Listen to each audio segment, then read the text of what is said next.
అస్సలాము అలైకుం. జకాత్ గురించి బుద్ధిమంతులకు ఒక అద్భుతమైన ఉదాహరణ. మనం పుచ్చకాయ కొంటాం కదా.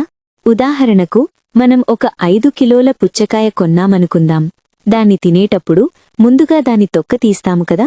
ఆ 5 కిలోలలో కనీసం 1 కిలో తొక్కే పోతుంది. అంటే దాదాపు 20% బరువు తగ్గిపోతుంది.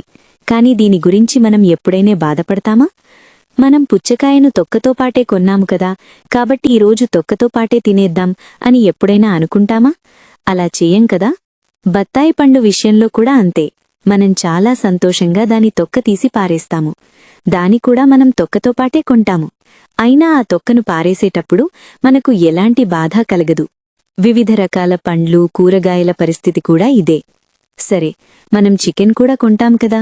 ప్రాణంతో ఉన్న కోడిని తూకం వేయించి దానికి డబ్బులు చెల్లిస్తాము. కాని వండే సమయం వచ్చేసరికి దాని ఈకలు, చర్మం, వ్యర్థాలు తీసేస్తారు. దాంతో బరువు తగ్గిపోతుంది. అయినా దీనికి మనం ఎప్పుడైనా బాధపడతామా? లేదు కదా. మరలాంటప్పుడు 4,000 రూపాయలలో కేవలం 100 రూపాయలు ఇవ్వడానికి, లేదా 1,00,000 రూపాయలలో కేవలం 2,500 రూపాయలు ఇవ్వడానికి మనం ఎందుకంతగా ఇబ్బంది పడతాము? వాస్తవానికి ఇది కేవలం 2.5%, అంటే 2.5% మాత్రమే. అంటే 100 రూపాయలలో కేవలం 2.5 రూపాయి. ఇది పుచ్చకాయ, అరటి, మామిడి, బత్తాయి పండ్ల తొక్కలు, గింజల బరువు అంటే 20% కంటే చాలా తక్కువే కదా. దీనిని జకాత్ అని అంటారు.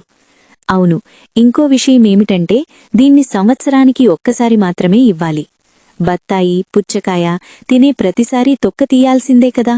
కాని ఈ 100కి 2.5 రూపాయలు లేదా 1,00,000కు 2,500 రూపాయలు సంవత్సరానికి ఒక్కసారి మాత్రమే ఇవ్వాలి. ఇది ఎంత బరకత్ పని! దీనివల్ల సంపద పవిత్రమవుతుంది, ఈమాన్ పవిత్రమవుతుంది, హృదయం మరియు శరీరం పవిత్రమవుతాయి. అలాగే సమాజం కూడా సంతోషంగా ఉంటుంది.